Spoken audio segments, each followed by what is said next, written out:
I kind of just fell into butchery actually. As far as learning butchery, I'd never done much of it other than breaking down pigs in restaurants I've worked at in the past. So it's kind of like a lot of teaching myself as I went, repetition and practice, reading all of the resources. Somebody says, I really like the pork chops, and I'll say, why don't we try pork porterhouse? It's an interesting cut. There's not a lot of shops that carry it. You know, I'll just try to push them in a direction to experience something new. The reason why we line the dry age room with pink Himalayan salt. First of all, it looks beautiful.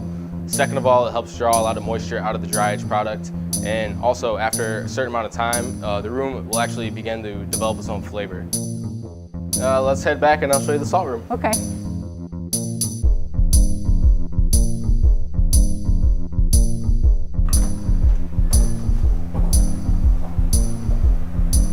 This is incredible. So, how many pounds of meat are here right now? Probably right around 500, 600, maybe 700 pounds. That's incredible. Hanging, plus more on the shelves. And this design, did you guys design this custom to fit the room, or is this kind of a standard thing? I've never seen this before. You know, I think the track is pretty standard for like meat processing plants and other butcher shops. I know we had an architect involved, and we had a construction company come and fit it all out for us. And you know, it's interesting. I mean, it's cold in here. Sure. And what is the humidity? You said the humidity was really important. Sure, yeah. So we try to keep it around 68. Basically, you always want to make sure that when you touch the walls, you're not feeling any moisture. Mm-hmm. That's kind of the good guideline. And we also have, you know, it's all controlled.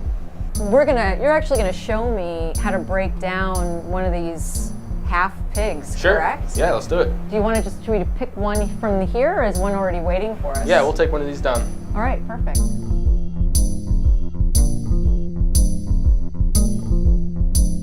This is a Berkshire hog from Black Springs Farm, from Larry Black.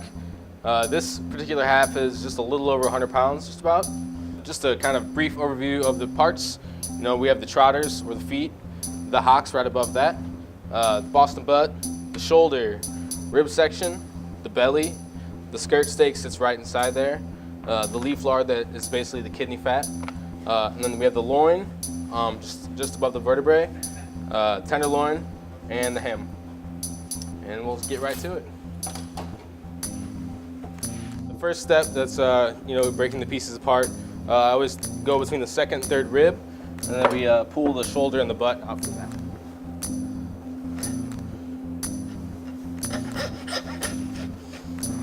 One of the things that we like to sell out of the shop here is a bone-in belly chop. So we'll leave these little ribs on here. You know, they end about here.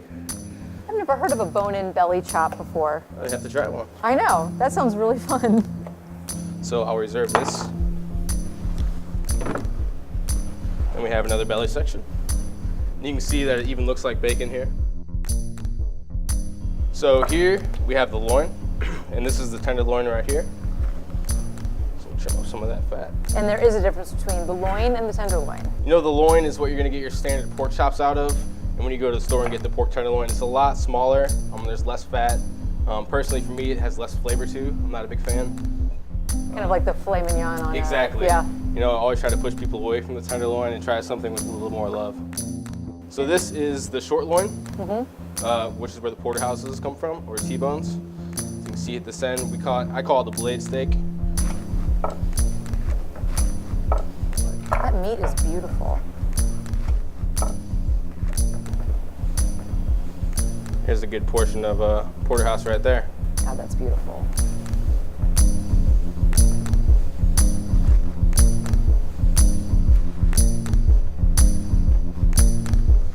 And then here you have your bone-in pork chop.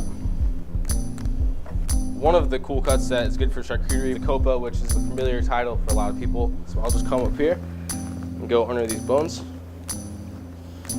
So the copa is the same as what you might know as a beef Delmonico. When you cut it in the chops, you just get these beautiful, marbled, fat-filled, flavorful pork chops. If you're not using local farms and you're not trying to process your own meat, you're almost like not doing your job to the fullest capability, you know? Thank you. I really no appreciate problem. you taking the time to do this. It's eye-opening, and I know that people are going to enjoy watching the process. Absolutely. It's been a lot of fun. Good.